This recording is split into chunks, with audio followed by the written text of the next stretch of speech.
আমরা নিজেদেরকে অনেক সম্মানিত কিছু হিসেবে দেখাই, আমরা নিজেদেরকে অনেক পবিত্র কিছু হিসেবে দেখাই, আমরা আমাদের চারপাশে একটা খোলস তৈরি করি, কিন্তু মৃত্যু এই সবগুলা খোলস সরায় দেয়। আমাদের সব চিন্তা দুনিয়া নিয়ে, যে দুনিয়াতে আমার জীবনটা কিভাবে আরো কমফোর্টেবল হবে, আরামদায়ক হবে, দুনিয়াতে আমার জীবনটা কিভাবে আরো সম্মানজনক হবে, দুনিয়াতে আমার জীবনটা কিভাবে আরো সচ্ছল হবে, দুনিয়াতে আমার জীবনযাপনের স্টাইলটা মানে লাইফস্টাইলটা কিভাবে আরো উন্নত হবে। আমরা মৃত্যুর কথা চিন্তা করতেছি না, আমরা আমাদের আখিরাতের কথা চিন্তা করতেছি না, আমরা আল্লাহ আয্যা সামনে গিয়ে কি বলবো সেটা আমরা চিন্তা করতেছি না, এবং এই পরীক্ষা আমরা কিভাবে পার হয়ে যাব সেটা নিয়ে আমরা চিন্তা করতেছি না। আল্লাহ আমাদের জানাই দিচ্ছেন আপনার জন্য কি আছে, আপনার মৃত্যুর সময় কি হবে, মৃত্যুর পর কি হবে, কবরে কি হবে, বারজাকের জীবনে কি হবে, ইয়াউমুল কিয়ামাতে কি হবে, এবং অনন্তকালের জন্য কি হবে, প্রতিটা জিনিস আল্লাহ আপনাকে জানাই দিচ্ছেন। এরপরও যদি আপনি না করেন, আল্লাহর সামনে আপনার কোনো ওজন নাই, আল্লাহর সামনে আমার কোনো ওজন নাই, আমি আল্লাহর কাছে আশ্রয় চাই। আমরা দুনিয়ার জন্য হিজরত করি, সাহাবা কেরাম হিজরত করছে দিনের জন্য। আমরা দুনিয়ার কথা চিন্তা করে সিদ্ধান্ত নেই, সাহাবা কেরাম চিন্তা করছেন দিনের জন্য। আমরা দুনিয়াতে শুধুমাত্র বলবো আমরা ঈমান আনছি, লা ইলাহা ইল্লাল্লাহ, এতটুকু হবে না, আমাদের পরীক্ষা দিতে হবে।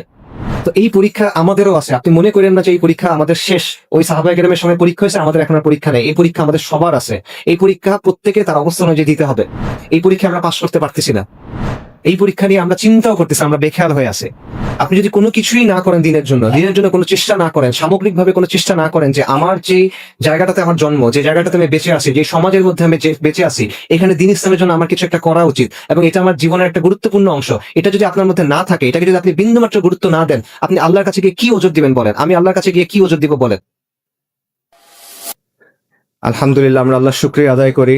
আল্লাহ আযজা ওয়া জাল এই আয়োজনকে সফলভাবে চলমান রাখছেন, এটা সম্পন্ন হচ্ছে, এই জন্য আমরা মহান আল্লাহ শুকরিয়া আদায় করি। আলহামদুলিল্লাহ, মুসলিম ইউথ অর্গানাইজেশন যে ভাইরা পরিশ্রম করে মেহনত করে এই কাজটা আয়োজন করছেন, তাদের জন্য আমরা দোয়া করি আল্লাহ যেন তাদের কাছে বারাকা দান করেন এবং তারা যেন আগামীতেও ধারাবাহিকভাবে সঠিকভাবে কাজ করে যেতে পারেন।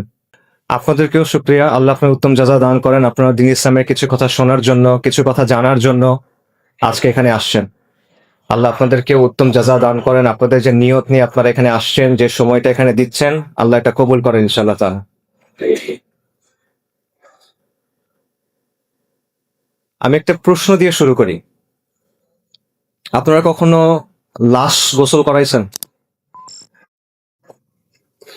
মানুষ যখন মারা যায় তখন তাকে দাফন করার আগে বেশ কিছু কাজ করতে হয়, অনেকগুলো নিয়ম আছে। তার মধ্যে একটা কাজ হলো মৃতদেহকে গোসল করানো, এবং এই গোসল করানোর কিছু নির্দিষ্ট নিয়ম আছে। যেমন মনে করেন লাশকে বসাতে হয়, পাশ ফিরাতে হয়, তারপর লাশের পেটে চাপ দিতে হয় আস্তে আস্তে, যাতে করে তার দেহের ভেতরে যে ময়লা আবর্জনা আছে সেটা যেন বের হয়ে যায়। যে ময়লা আবর্জনা আমাদের সবার দেহের মধ্যেই আছে। এবং যারা অনেক লাশ গোসল করাইছে তাদের সাথে কথা বললে আপনি অনেক কথা শুনবেন। যেমন ধরেন, অনেক মানুষ মারা যায় পেটের অসুখ নিয়ে, অনেক মানুষ মারা যায় লিভারের সমস্যা থাকে, পাকস্থলীর সমস্যা থাকে, ক্যান্সারের সমস্যা থাকে। এরকম মানুষকে যখন গোসল করানো হয়, যখন পেটে চাপ দেওয়া হয়, তখন শুধু আবর্জনা বের হয় না, পুজ বের হয়, রক্ত বের হয়। অনেক সময় শরীরের ভেতরে যে অঙ্গ ছিল লিভার, এটা গলে বের হয়ে আসে, অনেক সময় খণ্ড বিখণ্ড হয়ে বের হয়ে আসে, অনেক দুর্গন্ধ হয়। তখন আমরা মৃত্যু জিনিসটাকে অনেক পবিত্রতা দেওয়ার চেষ্টা করি। বিশেষ করে মৃত মানুষকে, আসলে মৃত্যু না, মৃত মানুষকে আমরা সম্মানিত করার চেষ্টা করি, তার উপর একটা পবিত্রতা দেওয়ার চেষ্টা করি। বিশেষ করে সেই মানুষটা যদি বিখ্যাত কোনো মানুষ হয়, নামি দামি কোনো মানুষ হয়, ক্ষমতাবান কোনো মানুষ হয়, কোনো নেতা হয়, তখন আমরা এটাকে অনেক সম্মানজনক কিছু একটা হিসেবে দেখানোর চেষ্টা করি। কিন্তু আপনি যদি ওই মানুষটাকে যখন গোসল করানো হচ্ছিল তখন দেখতেন, তখন আপনার কাছে মনে হবে না যে এই বিষয়টা সম্মানজনক, আপনার তখন করুণা হবে তার জন্য। মানুষ দুনিয়াতে নিজেকে অনেকভাবে উপস্থাপন করে, আমরা নিজেদেরকে অনেক বড় কিছু হিসেবে দেখাই, আমরা নিজেদেরকে অনেক সম্মানিত কিছু হিসেবে দেখাই, আমরা নিজেদেরকে অনেক পবিত্র কিছু হিসেবে দেখাই, আমরা আমাদের চারপাশে একটা খোলস তৈরি করি। কিন্তু মৃত্যু এই সবগুলা খোলস সরায় দেয়। আমাদের যত পোশাক আছে, যত আবরণ আছে, যত অলংকার আছে, যত সাজসজ্জা আছে, সবকিছু মৃত্যু সরায় ফেলে এবং আপনাকে দুনিয়ার সামনে একদম উন্মুক্ত করে দেয়। কিন্তু এই বিষয়টা আমরা মাথায় রাখি না। আমরা দুনিয়ার জন্য ক্রমাগত ছুটতে থাকি, দুনিয়ার জন্য ক্রমাগত ফিকির করি, দুনিয়ার জন্য ক্রমাগত কাজ করি। আমাদের সব চিন্তা দুনিয়া নিয়ে, যে দুনিয়াতে আমার জীবনটা কিভাবে আরো কমফোর্টেবল হবে, আরামদায়ক হবে, দুনিয়াতে আমার জীবনটা কিভাবে আরো সম্মানজনক হবে, দুনিয়াতে আমার জীবনটা কিভাবে আরো সচ্ছল হবে, দুনিয়াতে আমার জীবনযাপনের স্টাইলটা মানে লাইফস্টাইলটা কিভাবে আরো উন্নত হবে, কিভাবে আমি অমুক জিনিসটা কিনবো, কিভাবে আমি অমুক জিনিসটা ব্যবহার করব, কিভাবে অমুক জায়গায় যাব, সব চিন্তা ভাবনা আমাদের এই জায়গা নিয়ে। কিন্তু যেই জিনিসটা আপনার কাছে আসতেছে, মৃত্যু, ওই মৃত্যুটা যে সম্মানজনক হবে আপনার, ওই মৃত্যুর পরে যে জীবনটা আপনার জন্য অপেক্ষা করতেছে, সেটা যে সম্মানজনক হবে কিনা, সেটা নিয়ে আমরা একেবারেই চিন্তা করি না। আমরা এটা নিয়ে একেবারে গাফেল, উদাসীন। একজন মহান তাবেঈ ছিলেন সুফিয়ান আস-সাওরি রাহিমাহুল্লাহ, সাহাবাদের ছাত্র। ওনাকে বলা হতো আমিরুল মুমিনিন ফিল হাদিস। হাদিসের ব্যাপারে বিশাল জ্ঞান রাখতেন। ওনাকে একজন এসে প্রশ্ন করছে, ইয়া আবু আব্দুল্লাহ, ওনার কুনি আবু আব্দুল্লাহ, দুনিয়ার জন্য কিভাবে প্রস্তুতি নিব বলেন, আখিরাতের জন্য কিভাবে প্রস্তুতি নিব বলেন। সুফিয়ান সাওরি বলছেন, দুনিয়াতে যে পরিমাণ সময় থাকবা সেটা অনুযায়ী দুনিয়ার জন্য কাজ করো, আখিরাতে যে পরিমাণ সময় থাকবা সেটা অনুযায়ী আখিরাতের জন্য কাজ করো। দুনিয়াতে কতদিন থাকবেন বলেন? 80 বছর সর্বোচ্চ, 100 বছর, 120 বছর সর্বোচ্চ, নাকি? আখিরাতে কতদিন থাকবেন? 1000 বছর, 10,000 বছর, 1,00,000 বছর, চিরন্তন, চিরস্থায়ী, খালিদিনা ফিহা আবাদা। দুনিয়ার জীবন হলো ক্ষণস্থায়ী, আখিরাতের জীবন হলো চিরস্থায়ী। কিন্তু আমরা আখিরাতের জীবনটা নিয়ে চিন্তা করি না। আল্লাহ সুবহানাহু ওয়া তাআলা কোরআনে বলছেন, কুল্লু নাফসিন যায়িকাতুল মাউত, নিশ্চয়ই প্রত্যেক জীবকে মৃত্যুর স্বাদ আস্বাদন করতে হবে। ওয়া ইন্নামা তুওয়াফফুনা উজুরাকুম ইয়াউমাল কিয়ামা, এবং কিয়ামতের দিন তোমাদেরকে তোমাদের যে প্রতিফল, যে কর্মফল, সেটা পরিপূর্ণভাবে বুঝাই দেয়া হবে। ফামান যুহজিহা আনিন নারি ওয়া উদখিলাল জান্নাতা ফাকাদ ফাজ, যাকে আগুন থেকে রক্ষা করা হবে এবং জান্নাতে প্রবেশ করানো হবে, সে হলো সফল। ওয়ামাল হায়াতুদ দুনিয়া ইল্লা মাতাউল গুরুর, এই দুনিয়ার জীবন হলো ছলনাময় ভোগ, ছলনা, প্রতারণাময় একটা ভোগ, এটা ছাড়া আর কিছুই না। সূরা আলে ইমরানের আয়াত। এই একটা আয়াতে আল্লাহ আযজা ওয়া জাল্লা আমাদের এই দুনিয়ার সব বাস্তবতা, সব মৌলিক প্রশ্নের উত্তর দিয়ে দিয়েছেন। যে বিষয় নিয়ে আমাদের এত পেরেশানি, যে বিষয় নিয়ে আমাদের এত ছোটাছুটি, যে বিষয় নিয়ে আমাদের এত চিন্তা, এত কষ্ট, সবকিছুর আসল মূল্যটা কত, এই সবকিছুর পরে কি অপেক্ষা করতেছে, দুনিয়ার সফলতা কি, ব্যর্থতা কি, এরপরে আমাদের জন্য কি অপেক্ষা করতেছে। এবং এর পরের আয়াতে আল্লাহ সুবহানাহু ওয়া তাআলা বলতেছেন, লাতুবলাউন্না ফি আমওয়ালিকুম ওয়া আনফুসিকুম, নিশ্চয়ই তোমাদেরকে তোমাদের জান এবং মালের ব্যাপারে পরীক্ষা করা হবে। দেখেন, আমাদের জীবনের মধ্যে নিশ্চিত জিনিসপত্র কিছু নাই, সবকিছু অনিশ্চিত। যে বিষয়গুলো নিয়ে আপনি সকাল থেকে ঘুমানোর আগ পর্যন্ত চিন্তা করেন, ইভেন ঘুমানোর সময় যেগুলো নিয়ে স্বপ্ন দেখেন, কোনোটার মধ্যে কোনো নিশ্চয়তা নাই। আমাদের উপার্জন, আমাদের পড়াশোনার রেজাল্ট, পরিবারে কি হবে, বাচ্চার কি হবে, সন্তানের কি হবে, স্ত্রীর কি হবে, পিতামাতার কি হবে, দুনিয়াবি যত চিন্তা আছে, যা কিছু নিয়ে আমরা চিন্তা করতেছি, কোনোটার মধ্যে কোনো নিশ্চয়তা নাই, নিশ্চিতভাবে জানার সুযোগ নাই। একটা মাত্র জিনিস নিশ্চিত, সেটা হলো মৃত্যু। কিন্তু এই মৃত্যু নিয়ে আমরা চিন্তা করি না। এই জিনিসটা আপনি কিভাবে ব্যাখ্যা করবেন? একটা জায়গা যেখানে আপনি চিরস্থায়ীভাবে থাকবেন, যে জিনিসটা নিশ্চিত, সেটা নিয়ে আপনি চিন্তা করতেছেন না। আমিরুল মুমিনিন আলী ইবনে আবু তালিব রাদিয়াল্লাহু আনহু, ওনার একটা উক্তি আছে, সেখান থেকে একটা ব্যাখ্যা পাওয়া যায়। উনি বলছেন যে মানুষ ঘুমন্ত, মৃত্যুতে সে জেগে ওঠে। মানুষের এই জীবনটা আসলে একটা ঘোরের মতো, একটা ঘুমের মতো। যখন সে মারা যাবে, যখন আখিরাতের জীবন শুরু হচ্ছে, তখন সে জেগে ওঠে। এটা ভাবে চিন্তা করেন, আমরা যখন স্বপ্ন দেখি, স্বপ্নের মধ্যে তো অনেক কিছু হয়। স্বপ্নের মধ্যে যখন মানুষ কোনো বিপদ দেখে সে ভয় পায়, স্বপ্নের মধ্যে যখন ভালো কিছু হয় তখন সে খুশি হয়, এবং স্বপ্নের মধ্যে মনে হয় কত ঘটনা ঘটতেছে অনেক সময় নিয়ে। কিন্তু যখন আপনি ঘুম থেকে উঠেন, তখন দেখবেন স্বপ্নের কথা মনে থাকে না, আচ্ছা আচ্ছা অল্প কিছু মনে থাকে, এবং মনে হয় এটা তো অল্প একটা সময় ছিল। তো এই দুনিয়ার জীবনটা এরকম, আপনি ঘুমায় আছেন, মৃত্যুর পর আপনি উঠবেন। যেটাকে আজকে আমার কাছে সবচেয়ে গুরুত্বপূর্ণ মনে হচ্ছে, কবরের জীবনের সময় মনে হবে যেটা কিছু ছিল না। বিচারের দিবসে বিচার শুরু হওয়ার আগে আপনার কাছে মনে হবে এটা কিছু ছিল না, বিচার শুরু হয় নাই এখনো। জান্নাত জাহান্নামের জীবন এখনো শুরু হয় নাই, জাস্ট ইয়াউমুল কিয়ামাতে বিচার শুরু হওয়ার আগের যে সময়টা, ওই সময়টাতে আপনার কাছে মনে হবে যে দুনিয়ার জীবন এটাতে একটা মুহূর্ত ছিল শুধু। কিন্তু এখন আমরা সবকিছু ভুলে এই জিনিসটা নিয়ে চিন্তা করতেছি শুধু। মৃত্যু সুনিশ্চিত ভাবে আপনার দিকে আসতেছে। আল্লাহ সুবহানাহু ওয়া তাআলা কোরআনে বলছেন যে মৃত্যু এমন একটা জিনিস যেখান থেকে পালানোর কোনো সুযোগ নাই, মৃত্যুর পাকড়াও থেকে বের হওয়ার কোনো সুযোগ নাই। সূরা নিসাতে আল্লাহ বলছেন, তোমরা যেখানেই থাকো না কেন মৃত্যু তোমাদের অবশ্যই পাকড়াও করবে, যদিও তোমরা সুউচ্চ সুদৃঢ় দুর্গের মধ্যে থাকো। বুরুজে মুশাইয়াদা, অনেক বড় একটা দুর্গ, অনেক লম্বা, মানুষ উঠতে পারে না, লাভ নাই, মৃত্যু ওইখানে এসেও আপনাকে ধরবে। এবং এই কারণে বারবার মৃত্যু সম্পর্কে আল্লাহ আজ্জা ওয়া জাল আমাদের কোরআনে সতর্ক করে দিয়েছেন, বারবার মনে করা দিয়েছেন যে তোমরা মৃত্যু নিয়ে চিন্তা করো, মৃত্যু আসতেছে। বারবার তিনি আখিরাতের কথা বলছেন যে এটা তোমার আসল জীবন, এটার জন্য তুমি প্রস্তুতি নাও, তোমার জন্য একটা পরীক্ষা আসতেছে। আল্লাযী খালাকাল মাউতা ওয়াল হায়াতা লিয়াবলুয়াকুম আইয়ুকুম আহসানু আমালা। আল্লাহ মৃত্যু এবং জীবনকে সৃষ্টি করছেন, আল্লাহ যাচাই করে দেখবেন এই জন্য যে কে আমলে উত্তম। এটা একটা পরীক্ষা, একটা পরীক্ষার মধ্যে আপনি আছেন, কিন্তু আপনি মনে করতেছেন আপনি এটাই আপনার জীবন। আমরা মনে করতেছি, আমরা জানি এটা পরীক্ষা, কিন্তু আমাদের কাজের মধ্যে এটার কোনো প্রভাব নাই। এই জন্য আল্লাহ বারবার মৃত্যুর কথা আমাদের বলছেন। কিন্তু আমাদের সময়ের একটা ফিতনা হলো বা একটা বাস্তবতা হলো, আমরা মৃত্যু নিয়ে চিন্তা করি না, আমরা মৃত্যু নিয়ে কথা বলা পছন্দ করি না। মৃত্যু নিয়ে যখন কেউ কথা বলে এটা আমাদের কাছে পছন্দ হয় না। অথচ নবী সাল্লাল্লাহু আলাইহি ওয়াসাল্লামের কথা চিন্তা করেন, তিনি যখন কোনো বিয়ের অনুষ্ঠানে গেছেন, নিকার অনুষ্ঠানে, সেখানে তুমি বলতেছেন ইয়া আইয়ুহাল্লাযীনা আমানুত্তাকুল্লাহা হাক্কা তুকাতি ওয়া লা তামুতুন্না ইল্লা ওয়া আনতুম মুসলিমুন।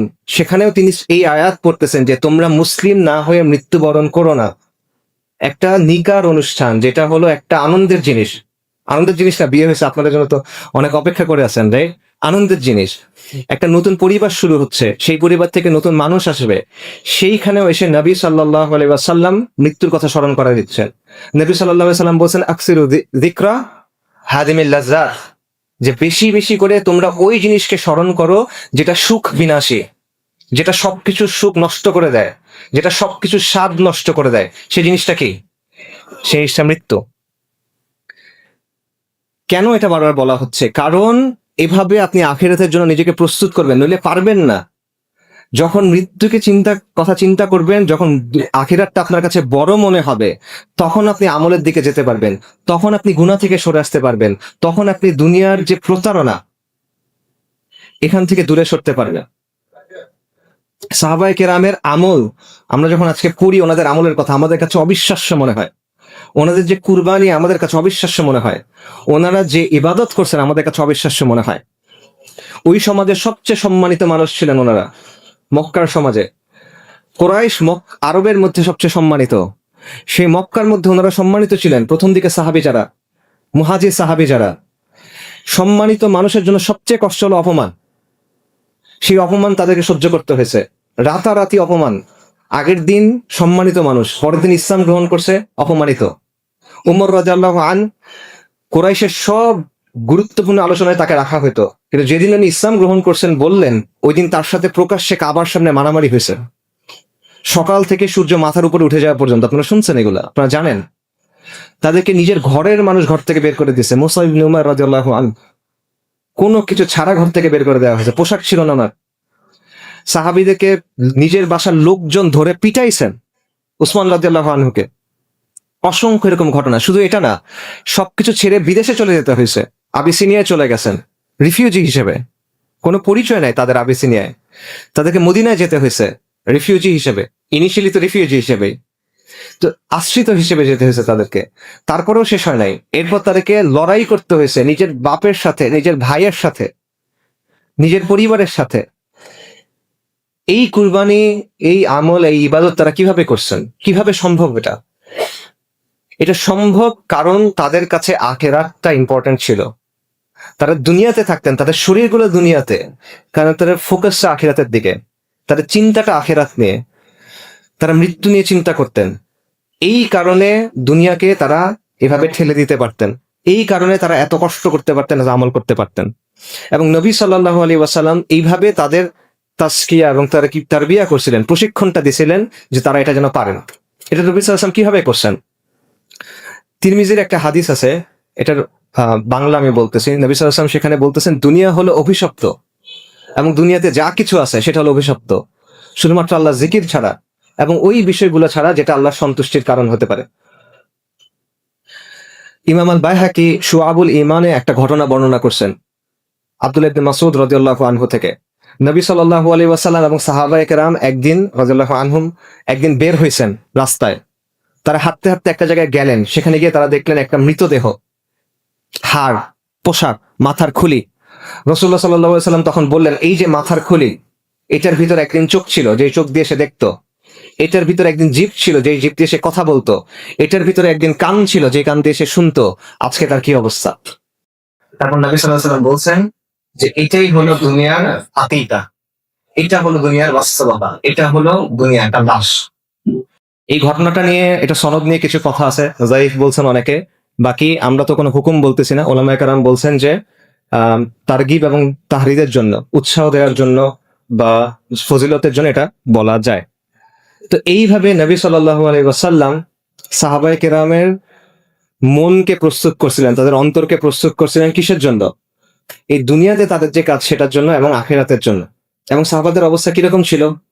আল হাসান আল বাসরি রাহিমাহুল্লাহ উনি বলছেন যে সাহাবায়ে কেরাম এমন মানুষ ছিলেন যে তোমরা যদি তাদেরকে দেখতে, তোমরা বলতা এই মানুষগুলা পাগল, আর তারা যদি তোমাদের দেখতো তাহলে তারা বলতো এই মানুষগুলা মুসলিম না। ঠিক আছে, হাসান আল বাসরি রাহিমাহুল্লাহ এটা কখনের কথা বলতেছেন?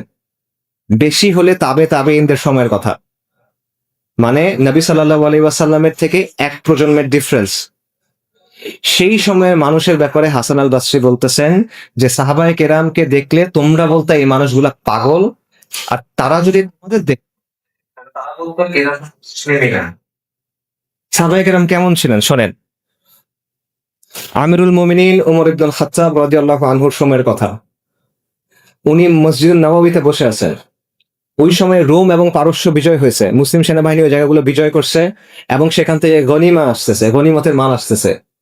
মসজিদ নববীর সামনে স্তূপ করে রাখা হচ্ছে ধন সম্পদ। সাহাবায়ে কেরাম খুশি, কিন্তু ওই সময়ে ওমর রাদিয়াল্লাহু আনহু কান্না করতেছে। তাকে সাহাবারা জিজ্ঞেস করছেন, আমিরুল মুমিনিন আপনি খুশি না কেন? উনি বলতেছেন, রাসূলুল্লাহ আমার চেয়ে উত্তম ছিলেন, আবু বকর আমার চেয়ে উত্তম ছিলেন, তাদের সময় তো এই ধন সম্পদ আসে নাই, আমার সময়ে ধন সম্পদ খুলে দেওয়া হয়েছে। আমি ভয় পাচ্ছি এটা আমাদের জন্য পরীক্ষা কিনা। আমি ভয় পাচ্ছি যে দুনিয়াতেই যদি আমরা এত নিয়ামত পেয়ে যাই এবং সবকিছু ভোগ করে ফেলি, আখিরাতে আমাদের জন্য কি আছে। উমর রাদিয়াল্লাহু আনহুর আরেকটা ঘটনা, উনি একদিন হাঁটতেছেন, দেখেন একজন সাহাবী একটা মাংস খাচ্ছেন। উনি জিজ্ঞেস করছেন, তুমি মাংস খাচ্ছ কেন? বলে, আমার খেতে ইচ্ছা করলো তাই খেয়ে নিলাম। উনি বলে, তোমার ইচ্ছা করলে তুমি খাবা? তুমি ওই আয়াতের কথা জানো না?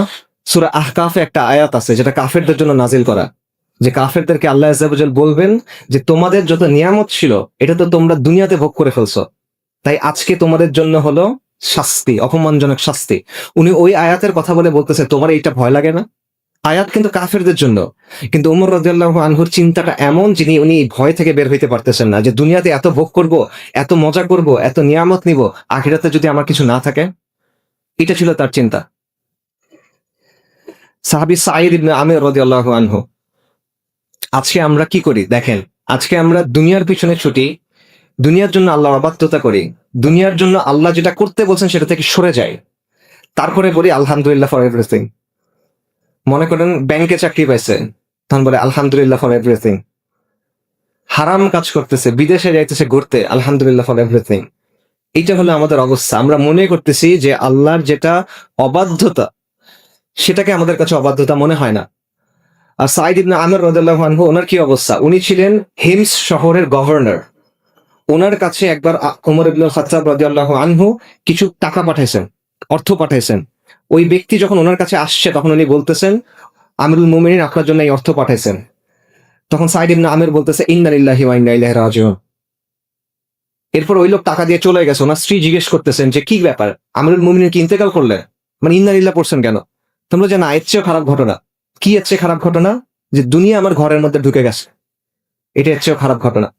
তারপর তিনি স্ত্রীকে বলতেছেন, আমি এই টাকাগুলো দিয়ে দেই? ওনার স্ত্রী বলছে, হ্যাঁ দিয়ে দেন। ওনার বাসার সামনে দিয়ে একটা বাহিনী যাচ্ছিল মুসলিমদের জিহাদের জন্য, উনি টাকা তাদেরকে দিয়ে দিচ্ছেন। সাঈদ ইবনে আমির রাদিয়াল্লাহু আনহুর ব্যাপারে ওই শহরের মানুষ 4টা অভিযোগ দিয়েছেন। উমর রাদিয়াল্লাহু আনহুর কাছে 4টা অভিযোগ। প্রথম অভিযোগ, এই ব্যক্তি সকালে দেরি করে আসে। অভিযোগ নাম্বার 2, রাতের বেলা তাকে পাওয়া যায় না। যেহেতু ব্যক্তিটা গভর্নর, সময় অসময়ে তাকে প্রয়োজন হয়, কিন্তু রাতে তাকে পাওয়া যায় না। অভিযোগ 3, মাসে একদিন সে ঘর থেকে বের হয় না। অভিযোগ নাম্বার 4, এই ব্যক্তি হঠাৎ হঠাৎ অজ্ঞান হয়ে যায়। উমর রাদিয়াল্লাহু আনহু তার কাছে জানতে চাইলেন যে কি ব্যাপার, চিসলিকে জানতে চাইলেন, ব্যাখ্যা চাইলেন। তখন সাঈদ ইবনে আমর রাদিয়াল্লাহু আনহু বললেন, প্রথম অভিযোগ, আমি সকালে দেরি করে যাই। অভিযোগ সত্য। কেন সত্য? কারণ আমার বাসায় কোনো কাজের লোক নাই, বাসার কাজগুলো শেষ করে তারপর আমাকে আসতে হয়। এটা ওই শহরের গভর্নর, কিন্তু একটা শহরের গভর্নর, প্রদেশের গভর্নর, একটা শহর না, আসলে একটা প্রদেশের গভর্নর। দ্বিতীয় অভিযোগ, রাতে তাকে পাওয়া যায় না। অভিযোগ সত্য, রাতে আমাকে পাওয়া যায় না, কারণ দিনে আমি মানুষকে সময় দিই, রাতে আমি ইবাদত করি, কারণ আমার নিজের জন্য এই সময়টা আমার রাখতে হয়। তৃতীয় অভিযোগ, মাসে একদিন আমি বের হই না। কথা সত্য, অভিযোগ সত্য, কারণ আমার পোশাক একটা, ওই দিন আমি পোশাকটা ধুই এবং শোকাই, এই জন্য আমি বের হইতে পারি না। আর চতুর্থ অভিযোগ, আমি মাঝে মাঝে অজ্ঞান হয়ে যাই। অভিযোগ সত্য। কেন অভিযোগ? এটা কেন হয়? কারণ নবী সাল্লাল্লাহু আলাইহি সাল্লামের একজন সাহাবী ছিলেন, খুবাইব ইবনে আদি রাদিয়াল্লাহু আনহু। মক্কার কুরাইশ ওনাকে বন্দি করে নির্যাতন করে হত্যা করছিল, এবং তখন খুবাইব রাদিয়াল্লাহু আনহু একটা অভিশাপ দিছিলেন উপস্থিত সবাইকে। তো ওই সময় সাঈদ রাদিয়াল্লাহু আনহু তখন ইসলাম গ্রহণ করেন নাই, তিনি ওখানে উপস্থিত ছিলেন। তো এই ঘটনা ওনার যখনই মনে হয় উনি অজ্ঞান হয়ে যান। তো এই হলো তার অবস্থা। আরেকজন সাহাবীর কথা শুনে, সালমান আল ফারিসি রাদিয়াল্লাহু আনহু, বিখ্যাত সাহাবী। সালমান আল ফারিসি ছিলেন ইরাকের মাদিয়ান এই প্রদেশের গভর্নর। উনি যখন গভর্নর ছিলেন, ওনার পোশাক ছিল এমন একটা জুব্বা যেটা হাঁটুর একটু নিচে পর্যন্ত যায়, এর বেশি নিচে যায় না। উনি গভর্নর থাকা অবস্থায় উনি জীবিকা অর্জন করতেন কিভাবে? উনি ঝুড়ি বানাইতেন, নিজে হাতে বেত দিয়ে ঝুড়ি বানাতেন, সেই ঝুড়ি বিক্রি করতেন। উনি চলাফেরার জন্য একটা খচ্চর ব্যবহার করতেন। সাধারণত সম্মানিত মানুষ খচ্চর ব্যবহার করবে না, ঘোড়া ব্যবহার করবে। উনি খচ্চর ব্যবহার করতেন, এটা নিয়ে বাচ্চারা হাসি ঠাট্টা করতো।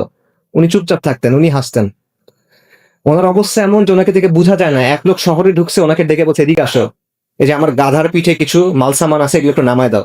উনি নামায় দিচ্ছে। তখন লোকেরা বলছে, তুমি কাকে বলতেছো? এটা গভর্নর, নবী সাল্লাল্লাহু আলাইহি সাল্লামের সাহাবী, এটা সালমান আল ফারিসি। ওই লোক অপ্রস্তুত হয়ে গেছে। তখন সালমান আল ফারিসি বলছে, কোনো সমস্যা নাই, আমি তো আল্লাহর বান্দা, বান্দা তোমাকে তো সাহায্য করতেই পারে, সমস্যা কোথায়? সালমান আল ফারিসির বাসা ছিল না অনেকদিন। এক ব্যক্তি তাকে বারবার বলতো, ইয়া সালমান, আপনি একটা ঘর বানান, আপনি একটা ঘর বানান। সে শুনে রাজি হয়েছে, আচ্ছা ঠিক আছে, আমার ঘর লাগবে, ঘর বানায় দিবা। কিন্তু আমার ঘর কিরকম হবে বলো দেখি? ওই লোক বলছে, আমি জানি আপনার ঘর কেমন হবে। আপনার ঘর হবে এমন যে আপনি যদি সোজা হয়ে দাঁড়ান, আপনার মাথা ছাদে বাড়ি খাবে, আর আপনি ঘুমানোর সময় যদি পাশ ফিরেন, আপনি দেয়ালের সাথে বাড়ি খাবেন। এটা হলো বাসা, এটা হলো গভর্নরের বাসা। সালমান আল ফারিসি মৃত্যুর কথা চিন্তা করে অনেক কান্না করতেন। তখন মানুষ তাকে জিজ্ঞেস করতো, আপনি কি মৃত্যু ভয়ে কান্না করতেছেন? তুমি স্যার, মৃত্যু ভয়ে কান্না করতেছি না, আমার কাছে এটা খারাপ লাগতেছে যে আমার কাছে এত ধন সম্পদ, আমার কাছে এত জিনিসপত্র। নবী সাল্লাল্লাহু আলাইহি ওয়াসাল্লাম যখন ইন্তেকাল করছেন, তখন তো তার কাছে এত জিনিস ছিল না। তো আখিরাতে তার সামনাসামনি হলে আমি কি বলবো? এই জন্য উনি কান্না করতেন। ওনার কাছে এত জিনিসপত্র কি জানেন? 3টা জিনিস, একটা লাঠি, একটা কম্বল, একটা পানির পাত্র। এই হলো এত জিনিস যেটার জন্য উনি ভয় পাচ্ছেন। ওনার কাছে আরেকটা জিনিস ছিল, 4 নাম্বার জিনিস, দামি জিনিস। ওনার কাছে দামি মিস্ক ছিল, আতর ছিল, কিন্তু এই আতর উনি ব্যবহার করতেন না। যখন ওনার মৃত্যুর সময় আসছে, তখন ওনার পরিবারকে বলছেন, আমার দামি আতরটা এখন নিয়ে আসো, আমার মেহমানদের জন্য এই আতর প্রস্তুত করো। তারপর উনি বলছেন যে আমার চারপাশে এই আতর ছড়ায় দাও, কারণ আজকে ফেরেশতারা আমার কাছে আসবেন। এইভাবে উনি মৃত্যুর জন্য প্রস্তুতি গ্রহণ করছেন। তো আমরা অনেকে আলহামদুলিল্লাহ, আল্লাহ সুবহানাহু ওয়া তাআলা অনেককে হেদায়েত করছেন, দিনের জন্য বুঝ দিছেন। আমরা চেষ্টা করি দিন পালন করার, আলহামদুলিল্লাহ দাওয়াতে কাজকর্ম করি। কিন্তু আমরা যেন কখনো ভাই এরকম মনে না করি যে আমরা অনেক কিছু করে ফেলছি দিনের জন্য। আমরা যেন এরকম মনে না করি যে আমরা দিনের জন্য অনেক কুরবানি করে ফেলছি। আমরা কিচ্ছু করি নাই, আমরা কিচ্ছু করি নাই। সাহাবায়ে কেরামের কাজের সামনে আপনি যদি নিজেকে চিন্তা করেন, মানে কোনো হিসাবের মধ্যে আপনি আসবেন না। এবং সাহাবায়ে কেরাম আল্লাহ আযজা ওয়া জাল্লার যে হক, এই হক পুনরায় আদায় করতে পারেন নাই, কেউ পারবে না। কারণ খালেকের যে হক, আর রাজ্জাকের যে হক, আর রহমানের যে হক, এই হক আদায় করা আমাদের কারো পক্ষে সম্ভব না। তো এই বিষয়টা যেন আমার মনের মধ্যে কখনো না ঢুকে, এবং সাহাবাদের থেকে যেন আমরা এটা বোঝার চেষ্টা করি যে আমাদের জীবনটা নিয়ে কিভাবে চিন্তা করা উচিত। আব্দুল্লাহ ইবনে উমর রাদিয়াল্লাহু আনহু উনি বলছেন যে সন্ধ্যা হলে সকাল পর্যন্ত বেঁচে থাকবা এটা মনে করো না, সকাল হলে সন্ধ্যা পর্যন্ত বেঁচে থাকবা এটা মনে করবা না, বরং আমলে লেগে পড়ো, আমল করো। সুস্থ অবস্থায় এমন আমল করো যেন সেটা তোমার অসুস্থতার সময়ের জন্য যথেষ্ট হয়। জীবিত অবস্থায় এমন আমল করো যেন এটা তোমার আখিরাতের জন্য যথেষ্ট হয়। ওমর ইবনে আব্দুল আজিজ রাহিমা আল্লাহ খালিফা ছিলেন। উনি একদিন রাত করে বাসায় আসছেন, ওনার কাছে বায়তুল মালের একটা জিনিস রয়ে গেছে। ওনার ছেলে বলতেছেন যে আব্বা এটা আপনি ফেরত দিয়ে আসেন। উনি বলতেছেন কালকে সকালে ফেরত দিব। ওনার ছেলে বলতেছেন যে আপনি নিশ্চিত কালকে সকাল পর্যন্ত আপনার হায়াত থাকবে। এটা শুনে উনি কান্না করে দিচ্ছেন। তারপর ওটা ওই সময় উনি গিয়ে ফেরত দিয়ে আসছে। তো এইটা হলো মৃত্যুর চেতনা মানুষকে কিভাবে চেঞ্জ করে। এবং বাস্তবতা হলো দুনিয়া এমন একটা জিনিস, দুনিয়া নিয়ে আপনি যত চিন্তা করবেন, দুনিয়ার পিছনে আপনি যত ছুটবেন, আপনার এই ছোটা কখনো শেষ হবে না। এটার মধ্যে কোনো শান্তি নেই, এটার মধ্যে কোনো প্রশান্তি আপনার কাছে কখনো আসবে না। দুনিয়া আপনাকে পাগল করে দিবে, কিন্তু এই পাগলামের বিনিময়ে আপনি কিছু পাবেন না। আর সাহাবায়ে কেরামদের কথা চিন্তা করেন, আরবরা ছিল সেই সময়ে দুনিয়াতে একেবারেই অসম্মানিত, সম্মানিত কোনো অবস্থান তাদের ছিল না। হরমুজানের কাছে, পারস্যের সম্রাট হরমুজানের কাছে যখন ইসলামের দাওয়াত নিয়ে যাওয়া হয়েছে, চিঠি পাঠানো হয়েছে নবী সাল্লাল্লাহু আলাইহি সাল্লামের পক্ষ থেকে, তখন সে বলছে আরবরা কালকে পর্যন্ত মরুভূমিতে কুকুরের দলের মতো দৌড়াদৌড়ি করত, এদের কেমন সাহসে এরা আমাকে চিঠি পাঠায়। এইভাবে তারা আরবদের দেখতো। অথচ এই আরবরা যখন তারা ইসলাম গ্রহণ করলো, তারা কি অপ্রতিরোধ শক্তি হিসেবে আসলো, অর্ধেক দুনিয়া দখল করে ফেললো, আল্লাহ তাদেরকে দিলেন। আসলে এটা কিভাবে সম্ভব হইলো? এই যে সম্মানটা, এই অর্জনটা কেমনে সম্ভব হয়েছে? এই কষ্টটা তারা কিভাবে করতে পারছে? কারণটা হলো তাদের চিন্তাটা, তাদের চোখটা আখিরাতের দিকে ছিল। এই জন্য দুনিয়া তার সামনে এসে গড়ায় পড়ছে, লুটায় পড়ছে। আর আমাদের অবস্থা হলো আমরা দুনিয়ার পিছনে ছুটতেছি, এই জন্য আমরা দুনিয়ার সামনে লুটায় পড়ছি, কিন্তু আমরা অসম্মানিত। দুনিয়া শব্দটা, এটা যে রুট আরবিতে, সেটার অর্থ হলো যেটা নিকটবর্তী, যেটা নিম্নমানের, তুচ্ছ। দুনিয়া আসলেই তুচ্ছ, এবং এই তুচ্ছ জিনিসের পিছনে যে ছোটে সে তুচ্ছ হবে। নবী সাল্লাল্লাহু আলাইহি ওয়াসাল্লাম বলতেছেন যে আমাদের কাছে অনেক সময় মনে হয় না যে কাফেরদেরকে আল্লাহ কেন দিছেন এত কিছু। দুনিয়াতে আল্লাহ তো কাফেরদের অনেক দিছেন, শান মান সম্পদ কত কিছু দিছেন, সামরিক শক্তি, সাম্রাজ্য, এত কিছু আল্লাহ তাদের কেন দিছেন? আমাদের কাছে মনে হয় না অনেক সময়? নবী সাল্লাল্লাহু আলাইহি ওয়াসাল্লাম উত্তর দিয়েছেন, উনি বলছেন দুনিয়ার মর্যাদা যদি আল্লাহর কাছে একটা মশার দানার সমান হইতো, তাহলে আল্লাহ কাফেরকে এক ফোঁটা পানি দিতেন না। কিন্তু দুনিয়ার মর্যাদা একটা মশার দানার সমানও না, এই জন্য আল্লাহ কাফেরকে দিয়ে রাখছে, কিছু যায় আসে না, এটা কোনো মূল্য নাই। দুনিয়ার আখিরাতের অবস্থা হলো, নবী সাল্লাল্লাহু আলাইহি ওয়াসাল্লাম বলছেন যে আল্লাহর কসম, যে আখিরাতের তুলনায় দুনিয়ার অবস্থা হলো তোমাদের মধ্যে কেউ সমুদ্রে একটা আঙ্গুল ডুবালো, তারপর সে আঙ্গুল এনে দেখুক এখানে কতটুকু পানি লেগে আছে। এই যে সমুদ্র, এটা হলো আখিরাত। আপনি আঙ্গুল ডুবানোর পরে হাতে যেটা লেগে থাকবে, এটা হলো দুনিয়া। এই হলো দুনিয়ার অবস্থা। কিন্তু আমরা এই দুনিয়ার পিছনে ছুটতেছি, আমার হায়াতুদ দুনিয়া ইল্লা মাতাউল গুরুর। এটা ছলনার একটা জিনিস, যেটা বাইরে থেকে দেখতে খুব ভালো লাগে, কিন্তু ভেতরে কিচ্ছু নাই, ভেতরে কোনো প্রশান্তি নাই। বাইরে থেকে চকচকে জাঁকজমকপূর্ণ, টানে আপনাকে, কিন্তু শেষ পর্যন্ত এটা আপনাকে ক্ষতি ছাড়া কিছু দিতে পারবে। এবং দুনিয়ার জিনিস আপনি যত খুঁজবেন, যত দৌড়াবেন, কোনো তৃপ্তি আপনার আসবে না। নবী সাল্লাল্লাহু আলাইহি সাল্লাম বলছেন যে বনি আদমকে যদি দুটা উপত্যকা দেয়া হইতো, স্বর্ণ ভর্তি, মানে বিশাল ময়দান ভর্তি শুধু সম্পদ, স্বর্ণ, বনি আদম সন্তুষ্ট হবে না, সে তৃতীয় একটা চাইবে। বনি আদমের পেট একটা জিনিস দিয়ে ভরবে, এটা হলো কবরের মাটি, আর কোনো কিছু দিয়ে এটা ভরবে না। তো এখানে একটা বিষয়ে মাথায় রাখবেন যে সম্পদ নিষিদ্ধ না। আমি বলতেছি না যে দুনিয়া একেবারে আপনি ছেড়ে দিবেন, আপনি দুনিয়া ছাড়তে পারবেন না। এই দুনিয়ার মধ্যে আমাদের থাকতে হবে, এই দুনিয়ার মধ্যে আমাদের আমল করতে হবে। দিনকে বিজয়ী করার জন্য যে কাজ করবেন ওটা দুনিয়াতে করতে হবে, দুনিয়ার আসবাবের নিয়ম মেনে আপনার কাজ করতে হবে। মুসলিমদের স্বার্থে আপনি যখন কাজ করবেন সেটাও দুনিয়াতে করতে হবে, কিন্তু দুনিয়া যেন আপনার অন্তরের ভিতরে না ঢুকে। সম্পদ হারাম না যদি আপনি এটা হালাল ভাবে উপার্জন করেন, যদি আপনি এটা সঠিকভাবে খরচ করেন, যদি এটি আপনি দ্বীন ইসলামের জন্য খরচ করেন, যদি আপনি যখন প্রয়োজন হয় নিজের সম্পদ আল্লাহর জন্য দিয়ে দেওয়ার জন্য প্রস্তুত থাকেন, এবং যদি আপনি দিনের জন্য বেশি খরচ করেন আর নিজের নফসের জন্য কম খরচ করেন। কিন্তু এটা মাথায় রাখা যে এই ভারসাম্য রাখা অত্যন্ত কঠিন। সালাফুস সালেহিন থেকে কথা আছে যে ওনারা বলতেন যে সব গুনার শেকড় কি? সব গুনার শেকড় হইল দুনিয়ার প্রতি ভালোবাসা। আরেকটা কথা ওনারা বলতেন, সেটা হলো যেই ব্যক্তি, ইমাম আহমদ এটা আনছেন কিতাবুজ জুহুদে, যে যেই ব্যক্তি দুনিয়াকে প্রাধান্য দিবে সে তার আখিরাতকে ক্ষতিগ্রস্ত করবে। যে দুনিয়াকে গুরুত্ব দিবে সে আখিরাতকে ক্ষতিগ্রস্ত করবে, আর যে আখিরাতকে গুরুত্ব দিবে অবশ্যই সে তার দুনিয়াকে কিছুটা হলেও ক্ষতিগ্রস্ত করবে। তাই যে জিনিসটা চিরস্থায়ী তোমরা সেটাকে প্রাধান্য দাও। এটা বাস্তবতা। আমাদের মধ্যে একটা ধারণা আছে যে ঠিক আছে আমরা দিন দুনিয়া এমন ভাবে ব্যালেন্স করে ফেলবো যাতে আমার দুনিয়াটা একটা কাফের দুনিয়ার মতো সুন্দর হবে। এটা হবে না, এটা সম্ভব না। নবী সাল্লাল্লাহু আলাইহি ওয়াসাল্লামের হাদিস আছে যে দুনিয়া মুমিনের জন্য কিরকম, কারাগারের মতো। দুনিয়া মুমিনের জন্য কারাগারের মতো। যার মাথায় আর কোনো চিন্তা নাই দুনিয়া ছাড়া, সে যেভাবে দুনিয়ার পিছনে ছুটতেছে, আর আপনি আপনি আখিরাতের কথা চিন্তা করেন, আপনি আখিরাতের জন্য প্রস্তুত নেন, আপনি কি একইভাবে ছুটতে পারবেন কিনা? এটা তো সম্ভব না।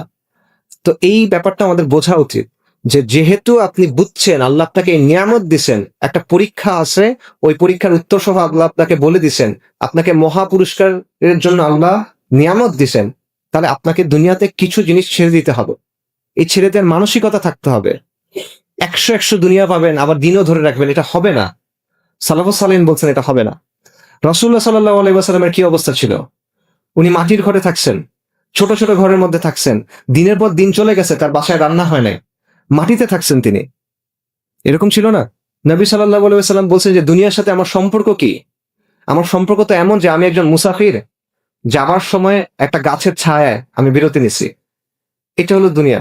এখান থেকে সময় হলে আবার চলে যাবে। সাহাবাদের কথা তো আপনাদেরকে বললামই। তো এই বিষয়টা মাথায় রাখা, এবং তাহলে সহজ হয়ে যায়। নবী সাল্লাল্লাহু আলাইহি ওয়াসাল্লামের হাদিস আসছে যে যার চিন্তা আখিরাত, আল্লাহ তার বিষয়গুলো সহজ করে দেন। আল্লাহ তার অন্তরে সমৃদ্ধি দান করেন এবং দুনিয়া অপমানিত হয়ে তার কাছে আসে।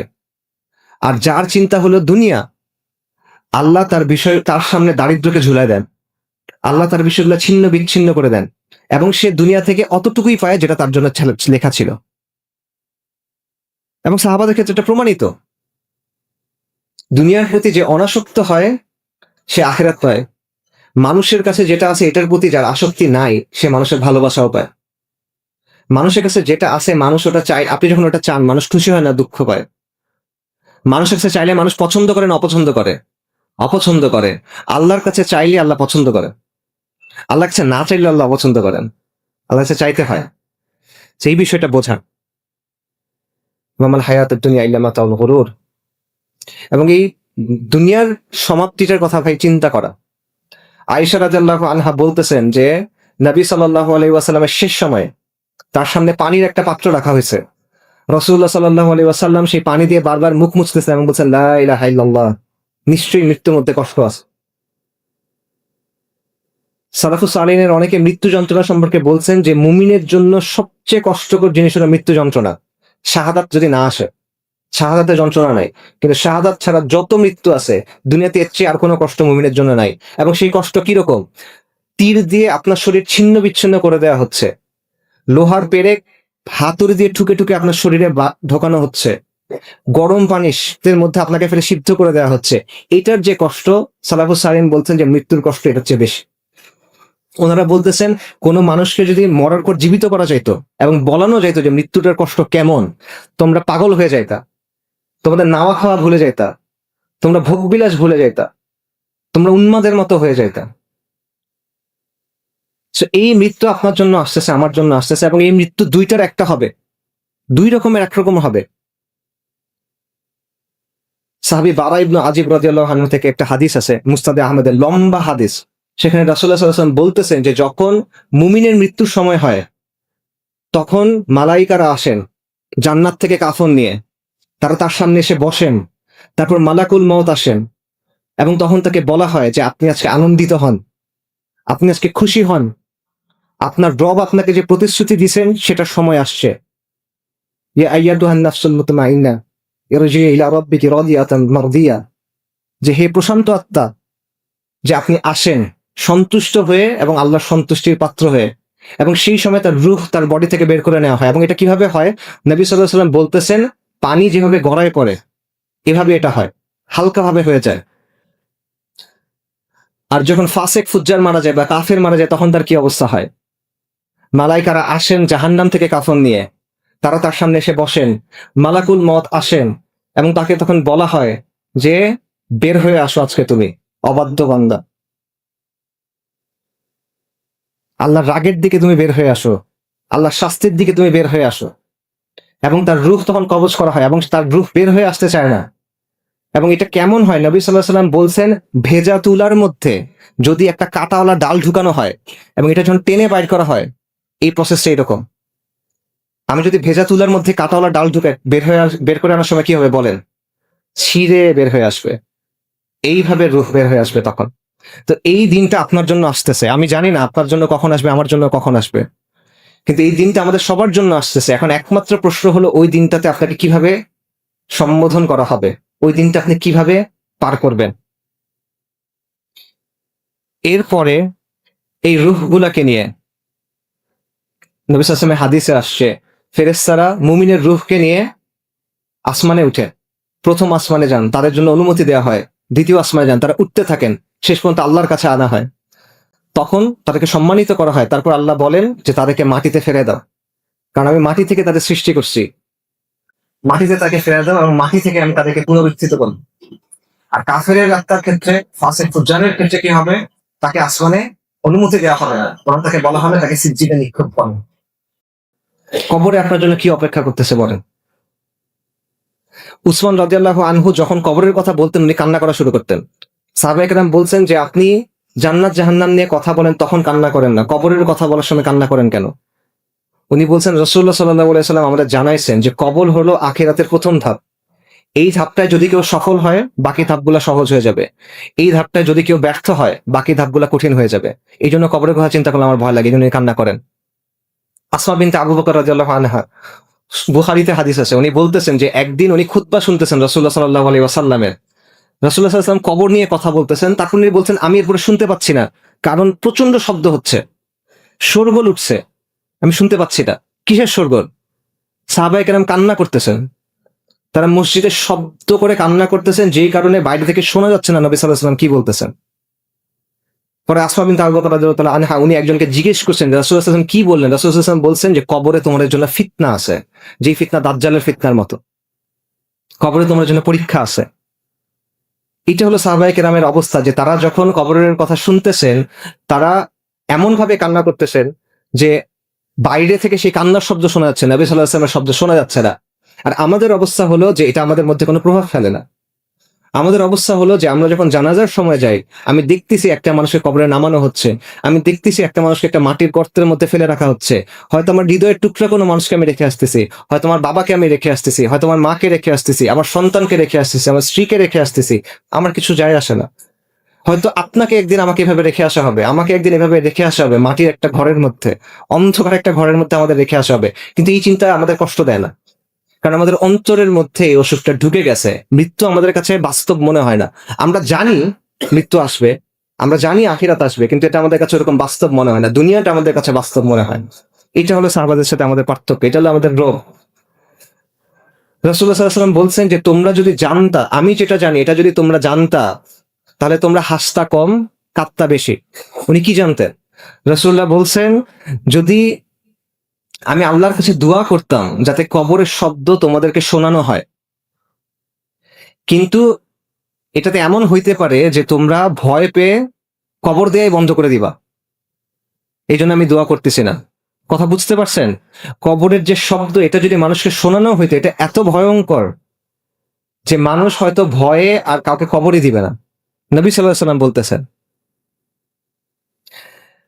আপনি যখন প্রথম কবরে যাবেন, কবর আপনাকে চাপ দিবে, প্রত্যেকটা মানুষকে কবর চাপ দিবে। নবী সাল্লাল্লাহু আলাইহি ওয়াসাল্লাম বলছেন কবরে একটা চাপ আছে, যদি কেউ এই চাপ থেকে মুক্তি পেত তাহলে সেটা হতো সাদ ইবনে মুআজ রাদিয়াল্লাহু আনহু। কিন্তু সাদ ইবনে মুআজ রাদিয়াল্লাহু আনহু এই চাপ থেকে মুক্তি পান নাই। সাদ ইবনে মুআজ কে? সাদ ইবনে মুআজ রাদিয়াল্লাহু আনহু হলেন ওই ব্যক্তি যার মৃত্যুর পর আর রহমানের আরশ কেঁপে উঠছে।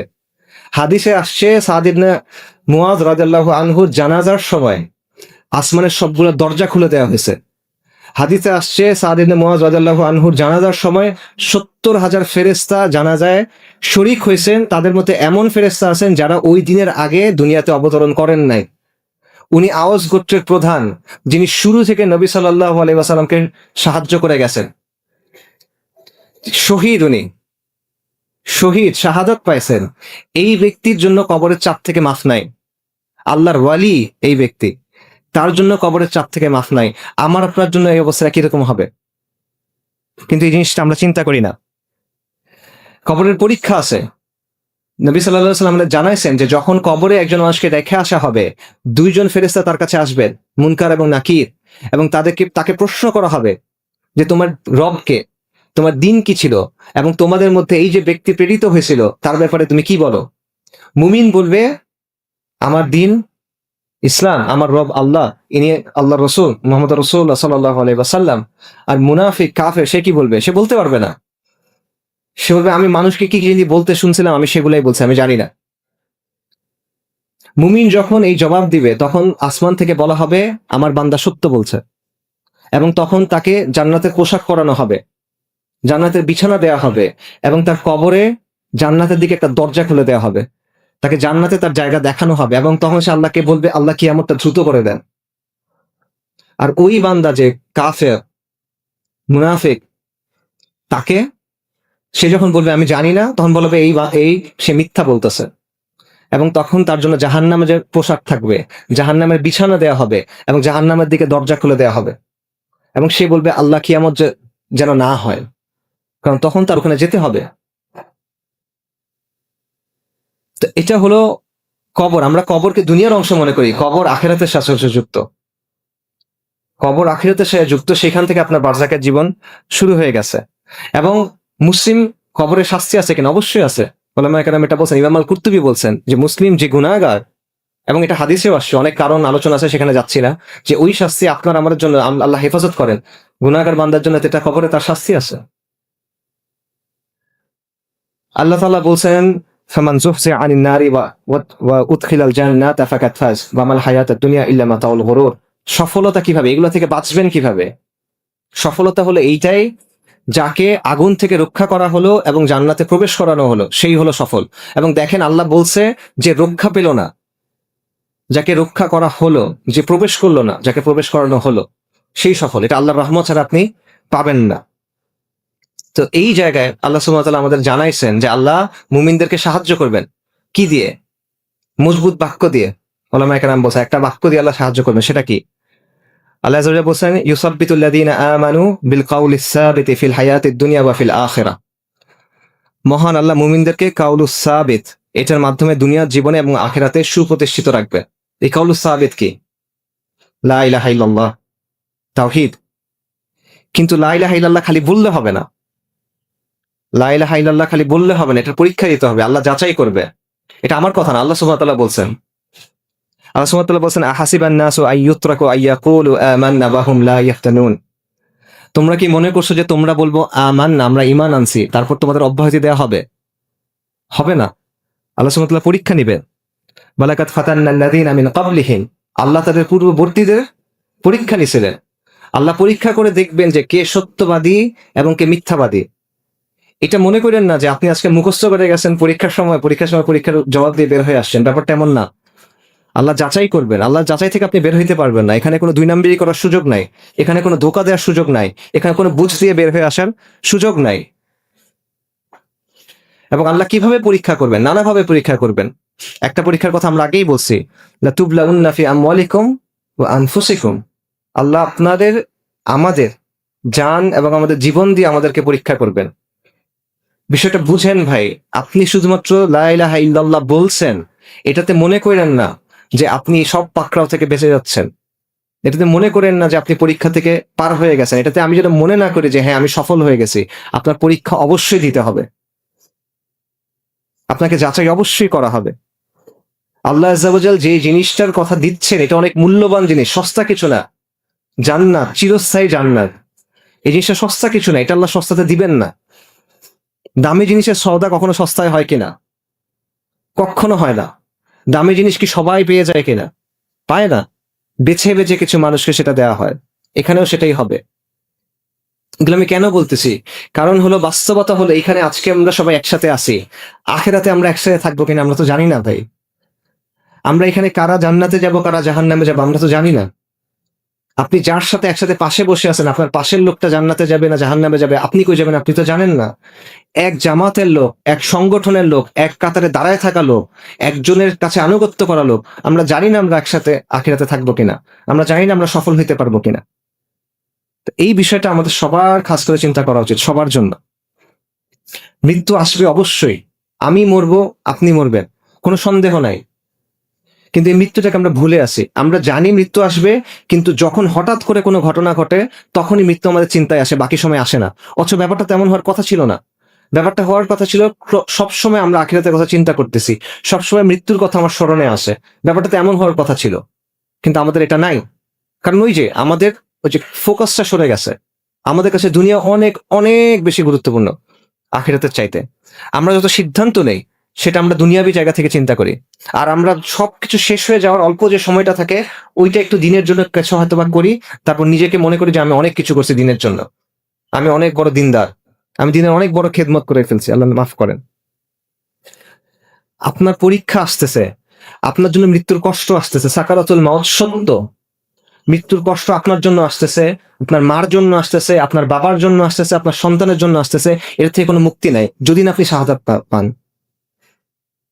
আপনার জন্য কবরের চাপ আসতেছে, কবরের চাপ এমন যে বলা হয় যে কাফেরের জন্য পাঁজর ভেঙে ঢুকে যাবে, রিবকেজ ভেঙে ঢুকে যাবে, এরকম চাপ কবরে। সাদ ইবনে মুআয রাদিয়াল্লাহু আনহু এই চাপ থেকে মুক্তি পান নাই। কবরের প্রশ্নোত্তর আসতেছে, এখান থেকে আপনি মুক্তি পাবেন না। ইয়াউমুল কিয়ামার যে ভয়াবহ অপেক্ষা, সেখান থেকে কারো মুক্তি নাই, সবার জন্য এটা আছে, আম্বিয়া কেরামের পর্যন্ত আছে এটা, আলাইহিস সালাতু ওয়াসসালাম। বিচারের দিনের যে ভয়াবহ অবস্থা, সেখান থেকে আমরা কেউ মুক্তি না, আমার সবার জন্য এটা আছে। আমরা দুনিয়াতে শুধুমাত্র বলবো আমরা ঈমান আনছি, লা ইলাহা ইল্লাল্লাহ, এতটুকু হবে না, আমাদের পরীক্ষা দিতে হবে। আমি আপনাদের এই কথাটা বলে শেষ করি, আপনারা এটা খাস ভাবে চিন্তা করেন কিভাবে পরীক্ষা দিচ্ছেন সাহাবীরা। শুরুতে বলছি, এবার একটা উদাহরণ শুনেন। সাহাবী সুহাইব ইবনু সিনান, উনি সুহাইব আর রুমি নামে পরিচিত।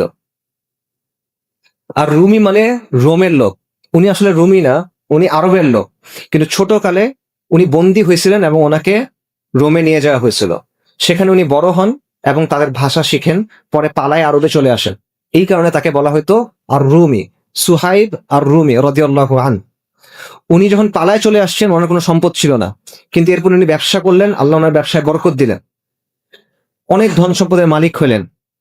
এরপর আল্লাহ নবী যখন দাওয়াত নিয়ে আসছেন সাল্লাল্লাহু আলাইহি ওয়াসাল্লাম, তিনি ইসলামের দাওয়াত গ্রহণ করলেন এবং তিনি রাসূলুল্লাহ সাল্লাল্লাহু আলাইহি ওয়াসাল্লামের নির্দেশ অনুযায়ী হিজরত করতে বের হইলেন, ওনার সব ধন সম্পদ নিয়ে।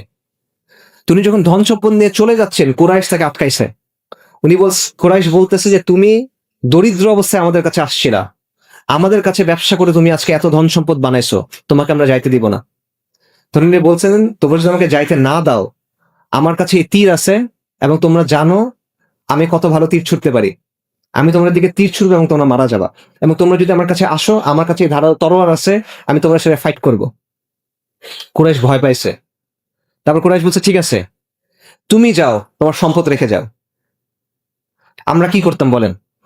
আমরা একটা নেগোশিয়েট করার চেষ্টা করতাম, আচ্ছা ঠিক আছে আমার সম্পদের অল্প কিছু নাও, অল্প কিছু আমাকে দাও, 50-50, রাইট? এরকম কিছু একটা আমরা করতাম।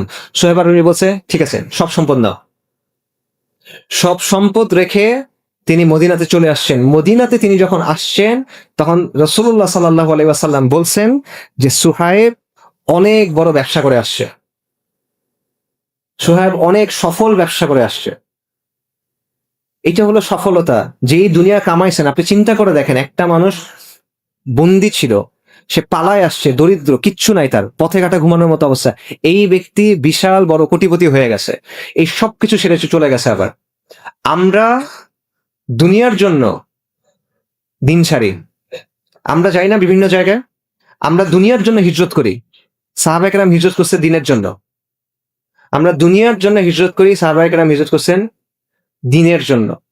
আমরা দুনিয়ার কথা চিন্তা করে সিদ্ধান্ত নেই, সাহাবায়ে কেরাম চিন্তা করছেন দিনের জন্য। এবং এটাই হলো সফলতা, যেটা রাসূলুল্লাহ সাল্লাল্লাহু আলাইহি ওয়াসাল্লাম বলছেন। তো এই পরীক্ষা আমাদেরও আছে, আপনি মনে করেন না যে এই পরীক্ষা আমাদের শেষ। ওই সাহাবায়ে কেরামের সময় পরীক্ষা হয়েছে, আমাদের এখন আর পরীক্ষা নেই। এই পরীক্ষা আমাদের সবার আছে, এই পরীক্ষা প্রত্যেকে তার অবস্থা অনুযায়ী দিতে হবে। এইটা ভালোভাবে মাথায় রাখেন। এই পরীক্ষা আমরা পাশ করতে পারতেছি না, এই পরীক্ষা নিয়ে আমরা চিন্তাও করতেছি, আমরা বেখেয়াল হয়ে আছে। আমরা মৃত্যুর কথা চিন্তা করতেছি না, আমরা আমাদের আখিরাতের কথা চিন্তা করতেছি না, আমরা আল্লাহ আযজা ওয়া জাল্লার সামনে গিয়ে কি বলবো সেটা আমরা চিন্তা করতেছি না, এবং এই পরীক্ষা আমরা কিভাবে পার হয়ে যাব সেটা নিয়ে আমরা চিন্তা করতেছি না। তো আমরা যদি এটা চিন্তা না করি, আল্লাহ আমাদের জানাই দিচ্ছেন আপনার জন্য কি আছে, আপনার মৃত্যুর সময় কি হবে, মৃত্যুর পর কি হবে, কবরে কি হবে, বারজাকের জীবনে কি হবে, ইয়াউমুল কিয়ামাতে কি হবে, এবং অনন্তকালের জন্য কি হবে, প্রতিটা জিনিস আল্লাহ আপনাকে জানাই দিচ্ছেন। এরপরও যদি আপনি না করেন, আল্লাহর সামনে আপনার কোনো ওজন নাই, আল্লাহর সামনে আমার কোনো ওজন নাই, আমি আল্লাহর কাছে আশ্রয় চাই। তো এই জন্য দুইটা জিনিস খাস ভাবে মাথায় রাখা, এটা বলে আমি শেষ করতেছি। সেটা হলো, প্রথমত ব্যক্তিগত পর্যায়ে আপনার আমলের ব্যাপারে আপনি সতর্ক হন। এটা খাস ভাবে প্রথমে আমি আমার নিজের জন্য বলতেছি, যে নিজের আমলের ব্যাপারে সতর্ক হওয়া, নামাজে খুশু খুশু আনা, কোরআনকে সময় দেওয়া, নফল ইবাদত বাড়ায় দেওয়া, এবং নিজের মুখটাকে নিয়ন্ত্রণ করা। এটা নিয়ন্ত্রণ না করার কারণে আমরা অনেক বেশি গুনাহ করে ফেলি। আর খাস ভাবে যে বিষয়টা আমাদের সবার চিন্তা করতে হবে, সেটা হলো দিন ইসলামের জন্য আপনি কি করলাম, দিন ইসলামের জন্য আমার আর আপনার কি অবদান। আজকে দুনিয়াতে কি হচ্ছে আপনি তো জানেন, গাজাতে কি হচ্ছে আপনি জানেন, আরাকানে কি হচ্ছে আপনি জানেন, কাশ্মীরে কি হচ্ছে আপনি জানেন, আসামে কি হচ্ছে আপনি জানেন, উইঘুর মুসলিমদের সাথে কি হচ্ছে আপনি জানেন। এই সবগুলা জিনিস আমাদের চোখের সামনে ঘটতেছে, আমরা কোনো কিছু করতে পারতেছি না। এই প্রশ্নের জবাব তো আমাদের দিতে হবে। আপনার এই দেশে আপনার দিনের সাথে কি হচ্ছে আপনি চিন্তা করেন। নবী সাল্লাল্লাহু আলাইহি ওয়াসাল্লামের ব্যাপারে যেই আক্রমণগুলো হচ্ছে সেগুলো আপনার সামনে ঘটতেছে, এগুলো কোনো কিছুর ব্যাপারে আপনি জানেন না এমন না। তো এই সব কিছুর পরে এই জবাবটা আপনাকে দিতে হবে। তাহলে আল্লাহকে গিয়ে আপনি কি বলবেন বলেন? আপনি যদি কোনো কিছুই না করেন দিনের জন্য কোনো চেষ্টা না করেন, সামগ্রিকভাবে কোনো চেষ্টা না করেন, যে আমার যে জায়গাটাতে আমার জন্ম, যে জায়গাটাতে আমি বেঁচে আছি, যে সমাজের মধ্যে আমি যে বেঁচে আছি, এখানে দিন ইসলামের জন্য আমার কিছু একটা করা উচিত, এবং এটা আমার জীবনের একটা গুরুত্বপূর্ণ অংশ, এটা যদি আপনার মধ্যে না থাকে, এটাকে যদি আপনি বিন্দুমাত্র গুরুত্ব না দেন, আপনি আল্লাহর কাছে গিয়ে কি ওজর দিবেন বলেন? আমি আল্লাহর কাছে গিয়ে কি ওজর দিব বলেন? আমাদের আল্লাহর কাছে গিয়ে কি জবাব দেওয়ার থাকবে এটা বলেন? এই কথাগুলো আমি আপনাদের সামনে রাখতেছি, আবারও বলতেছি, এই কথাগুলো প্রথমত আমার জন্য এবং তারপর সবার জন্য। যদি এখানের মধ্যে ভালো কোনো কিছু থাকে, সেটা একান্ত আল্লাহর পক্ষ থেকে, এখানে যা কিছু ভুল এবং খারাপ সেটা আমার পক্ষ থেকে এবং শয়তানের পক্ষ থেকে। ওয়া আখিরু দাওয়ানা আলহামদুলিল্লাহি রাব্বিল আলামিন।